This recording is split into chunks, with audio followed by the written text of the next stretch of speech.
سنة 2024 كانت سنة جامدة من حيث القصص والماتشات، بس كان في مصارعين هم اللي بيشيلوا الشركة، وكان لهم لحظات جامدة ومعلقة مع الناس، وكان منها لحظات صدمة للناس. فتعالى بينا نشوف أحسن 10 مصارعين في 2024.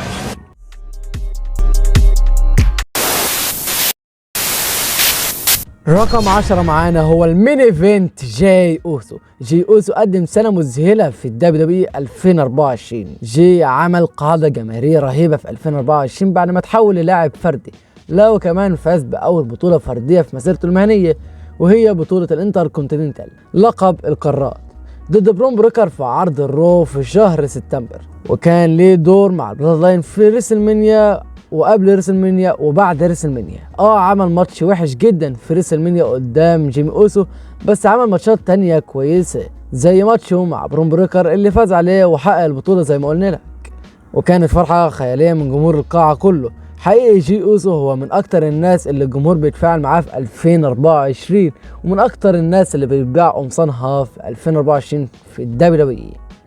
رقم 9 سيس فريكن رولينز. المصارع ده لازم يكون موجود في كل سنة حرفيا رغم إصابة سيس رولينز، بس هو قدم أداء جامد في قصة البلاد لاين مع كودي رودز من بدايتها ضد الروك ورومان، ولما لعب ماتش تاريخي في المنيا مع كودي رودز ضد رومان رينز والروك، وحمل على نفسه ولعب في الليلة التانية ضد درو ماكنتاير في أول عرض رغم إن كان عنده إصابة في الركبة، وكان المفروض إن هو يعني عادي ان هو يقول تريبل اتش عادي اسف مش هقدر العب، ولكنه حامل على نفسه ولعب ماتش 40 دقيقة في الليلة الاولى، وقدم ماتش تاني مدته 25 دقيقة تقريبا ضد درو ماكنتاير.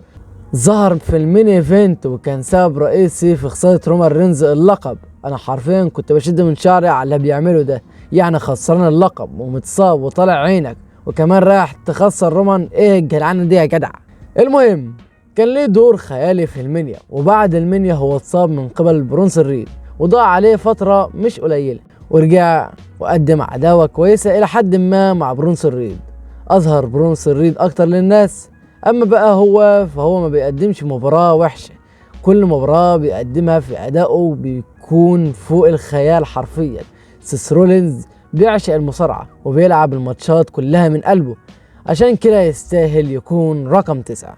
رقم 8 للأسف هو زاروك الفاينل بوس. للأسف كان لازم أحطه النهاردة في القائمة بسبب اللي عمله في 2024، وأنا هعمل نفسي مش شايف اللي حصل في 2025 عشان الفيديو ما يتمسحش. بس المهم مين ينسى الروك لما رجع في عرض وان داي في عرض الرو وقال إنه عاوز يبقى راس الطاولة، ولما خد فرصة كودي رودز وتحول لهيلب لشخصية الفاينل بوس بسبب جماهير كودي رودز اللي انا لو شفتهم دلوقتي مش هحلهم بسبب ان هم كانوا السبب في العته اللي احنا بنشوفه دلوقتي مع كودي رودز ده. المهم مش موضوعنا. ولا مين ينسى الروك لما ضرب الكودي بالقلم في المؤتمر بتاع ريسلمانيا، ولا لما وقف في صف ابن عمه ضد كودي رودز عشان العيله منك لله، ولما كان كل عرض الروك يطلع يسب في كودي رودز وفي ماما رودز ويجيب كودي رودز دم ويجيبه الارض، ودلوقتي بيحوطونه حتى مباراته في الليلة الأولى مع رومان رينز، أو حتى لما ظهر في الليلة التانية مع رومان رينز وقف وش لوش ضد شون سينا رغم إنهم كانوا لسه متصالحين من كام شهر أو أقل من شهر.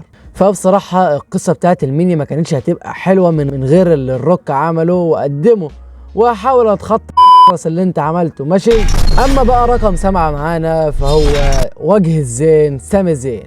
في القائمة دي لازم يكون موجود فخر العرب سامي زين. الراجل ده قدم حاجة كويسة في 2024 بداية من ريسلمانيا لما واجه جونتر في ريسلمانيا، والكل كان متوقع استمرار جونتر باللقب، إلا أن في التوقعات ومع أصحابي إن توقعت إن سامي زين هو اللي لازم أن يفوز باللقب، وفعلا بعد مباراة جميلة جدا من جونتر وسامي زين، سامي زين عمل هالوفا كيك مرتين لجونتر وفاز في لحظة جامدة جدا، وكانت فرحة كبيرة جدا من الجمهور العربي واللي هناك كمان. وبعدها سامي زين قدم فترة مع اللقب كويسة ومقللش من اللقب، ولما دخل في عداوة مع برون بريكر الكل قال ان برون بريكر هيكسب سامي زين وسامي زين هيخسر بسبب ان برون بريكر بيعمله من اداء، لكنه فاز عليه في اول مباراة، ولكنه خسر اللقب بعدها المباراة التانية. بس هو ما وقفش عند كده، وشاف انه لازما يبدا اتجاهه لالقاب العالم ضد جونتر. وكان جامد جدا على المايك لما جونتر رفض انه يلعبه. سامي زين قال له انه صح كسب كتير جدا من خصومه او معظمهم، لكنه خايف يلعبه بسبب انه هو الوحيد اللي ما عرفش يفوز عليه في ماتشه في ريسلمانيا. باختصار سامي زين كان ليه دور جامد جدا في 2024 ويستاهل يكون رقم 7 معانا. رقم 6 برون بريكر. المصارع ده انا لما شفت اهتمام الاداره بيه لما كان في NXT كان لازم اركز معاه، من لما الانترتيكر دخل له وعمل له شوك اسلام، ولما جون سينا عمل معاه برومو واتضرب منه. قلت ان WWE مش هتعمل ده كله الا لما يكون شايفين فيه المستقبل.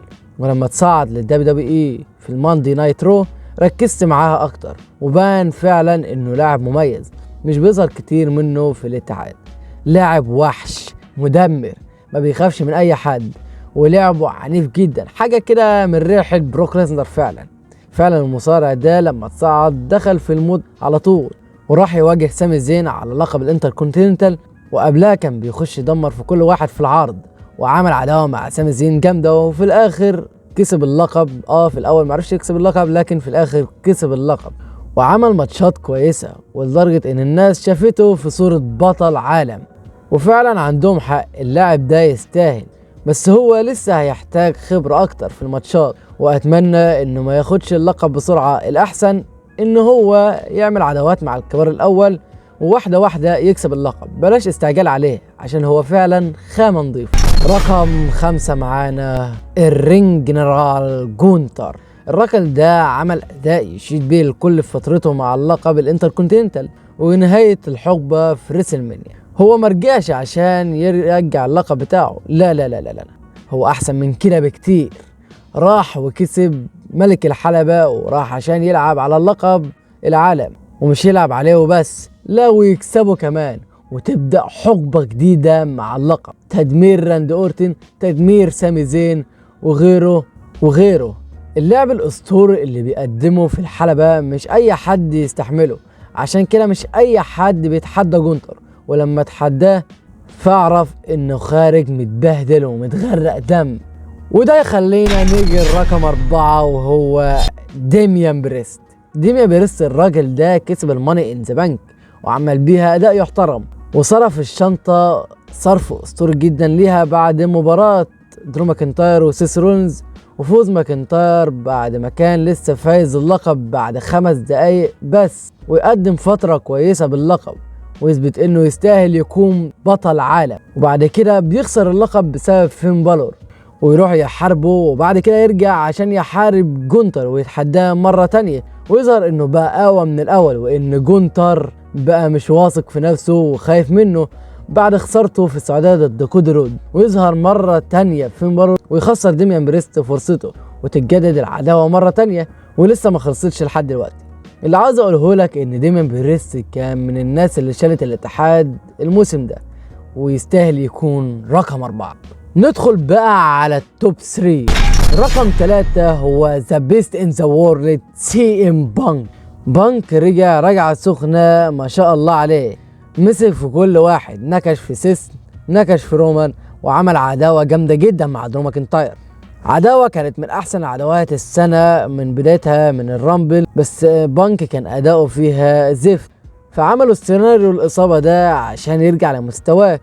وبعد ما رجع العداوة استمرت، وكانت السبب في خسارة درو ماكنتاير اللقب في المنيا وفي باش برلين وفي سمر سلام والهنا النسال، ولما ظهر كحكم في كلاش ذا كاسل وخسر ماكنتاير فرصة الفوز. وحرفيا كانت 3 ماتشات ادائها فوق ال5 نجوم، وكمان دخل مع رومان رينز في مباراته في سيرفايرا سيرا، واثار الجدل الكبير في طلبه لبول هيمان. لحد دلوقتي ما نعرفش ايه هو، ربنا يستر وما يطلعش حاجه هاي. ولسه كمان في عداوه مع سيس رولينز، وربنا يستر من اللي جاي فيها برضه، وهتتجدد ل3 ماتشات ولا حاجه. ففعلا بانك يستحق وجوده رقم 3. اما رقم 2 معانا او التوب 2 اللي كان ممكن يكون رقم 1، وهو درو ماكنتاير. مصارع السنه دي حصل في شخصيته تطور كبير جدا بعد ما تحول للشخصيه اللي الناس بتحبها بعد ما كان كل اسبوع يطلع يندف الكل ويرمي اللوم على الكل، بقى مصارع وحش مدمر بيدمر اي حد، ابتداء من عداوته مع بانك لحد ما اصابه ودمره. وبعدين عمل عداوة مع سيس رولينز على اللقب، كانت عداوة كويسة جدا وكسب اللقب، وبانك خسره ليه بعد فوزه ب5 دقايق. جاهد وعافر عشان يفوز بالماني ان ذا بانك ويصرفها بعدها بنص ساعة ويخسرها برضه بسبب بانك، ويروح يلعب على لقب العالم ضد ديمين بريست بعد ما كان قريب جدا انه يكسب.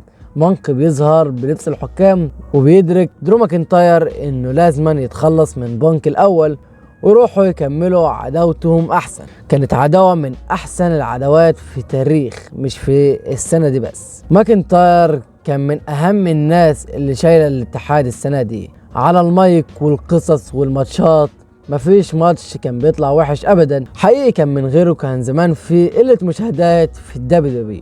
وده يودينا للرقم 1 معانا او توب 1 احسن مصارع في السنة، وهو رومان رينز اللي كان ناشط جدا في سنة 2024 من عداوته مع كودي رودز في المنيا والقصة الجامدة، والماتش اللي أداه في الليلة الأولى حاجة، والماتش اللي أداه في الليلة التانية حاجة تانية خالص. كان أداؤه فيها حرفيا مش ممكن، أسطورة حرفيا. ولما رجع في سمر سلام وكان ناشط جدا في العروض الأسبوعية رغم الكوامي اللي عنده، نشط مع سولو سكوا وكودي رودز وفي الرويال رامبل ضد راندي اورتن والإي نايت وايش ستايلز. رومان رينز ما فوتش عروض شهريه كتير السنه دي، وكان له اثر كبير في السنه او الاثر الاكبر في السنه. من غير رومان رينز وقصته كان الاتحاد وقع خالص حقيقي. انا عارف ان يوسف دلوقتي بيتفرج عليا وبيقول ايوه اتكلم عن عمك، اتكلم، ما تقعدش بقى تهجص بقى على الجروب. ماشي يا يوسف، انبسط يا يوسف. من غير رومان وقصته كان الاتحاد وقع خالص حقيقي، كان اهم عمود في الاتحاد ورغم ان عنده القوامي. عشان كده لازم يبقى توب 1 معانا لسنة 2024 ويبقى احسن مصارع في 2024. وبس كده يكون خلص الفيديو بتاعنا. لو عجبك الفيديو ما تنساش تعمل لايك وتشترك في القناه وتنزل تقول لي تحت في التعليقات ترتيبك لاحسن 10 مصارعين في السنه 2024. وبس كده، سلام.